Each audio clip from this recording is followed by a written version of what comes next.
ஸ்ரீ லட்சுமி நாராயண பரபிரமனே நமக. அனைவருக்கும் நமஸ்காரம்.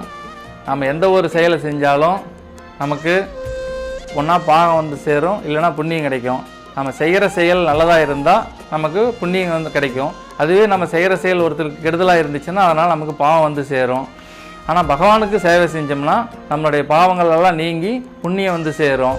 இந்த லட்சுமி நாராயண பெருமாள் திருக்கோயிலுக்கு செய்யக்கூடிய மகா உன்னதமான சேவையில் ஈடுபடுற அனைவருக்கும் சகல விதமான தோஷங்களும் பாவங்களும் நீங்கி அவர்களுக்கு புண்ணியம் வந்து சேரும். அவர்களுடைய பாக்கியஸ்தானம் வலுப்பெறும். அவர்கள் குடும்பத்தார் அனைவருக்கும் நீண்ட ஆயுள் நிறை செல்லும் கிடைக்கும். அதனால் இதனுடைய சேவையில் எல்லாரும் சேவையில் கலந்துக்கிட்டு பகவானுடைய அருளாசி பெறுமாறு எல்லாத்தையும் கேட்டுக்கிறோம். ஓம் நமோ நாராயணா. நன்றி, வணக்கம்.